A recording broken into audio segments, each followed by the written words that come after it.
could do it if we tried. If only to say you're mine.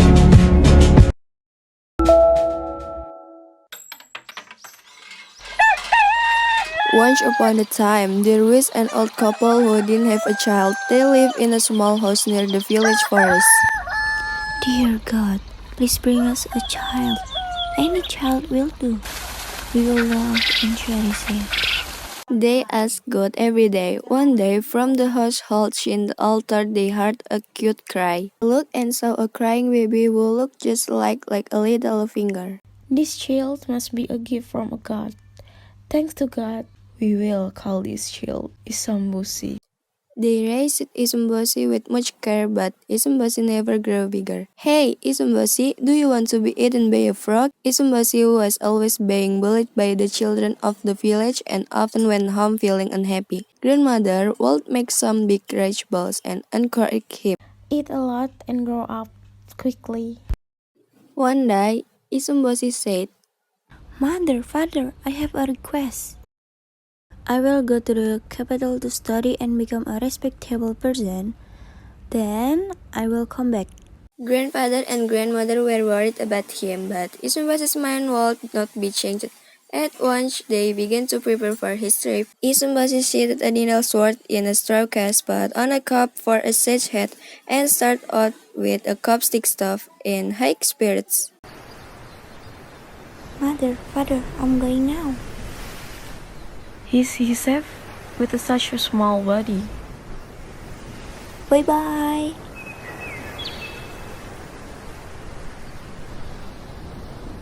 Isumbasi went on the trip with a big wish in a small body.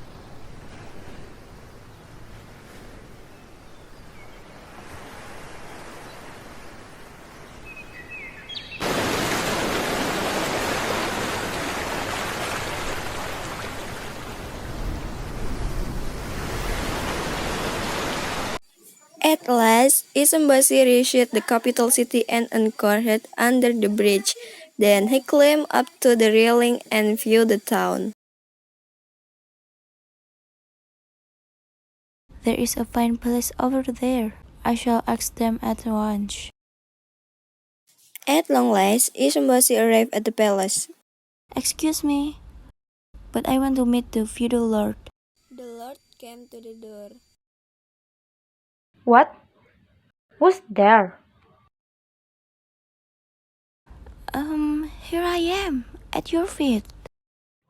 Oh, how small. Why do you want to meet me? Please, let me be your retainer. I wonder if your very small body can do anything. I'll sit in your pocket and guard you from all harm.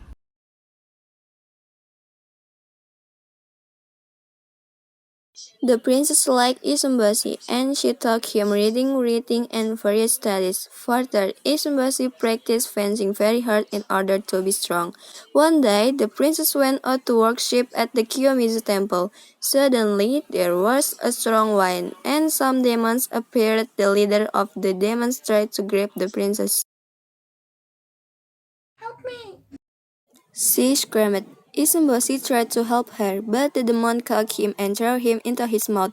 Isumboshi, who was swallowed, jabbed and jabbed the demon so much. The demon rolled over and spat out Isumboshi. Isumboshi jumped at the demon and stabbed his ace. The remaining demons were frightened. They ran away in great haste, but one demon was left behind trembling while holding the magic hammer. You want me to strap your ace? Please, don't. And saying this, he ran off in a hurry. Thank you, Isumboshi. You have saved my life. Princess, please wave this magic hammer and make a wish that I may become big. Said Isumboshi. The princess waved it and asked, May Isumboshi become big. and then, strangely, before her eyes, Isumboshi began to grow. He grew into a nice young man. They went back to the palace, and the princess asked the king to let her marry Isumboshi. The princess and Isumboshi then got married, and they invited grandfather and grandmother to live with them in the palace. They lived happily ever after.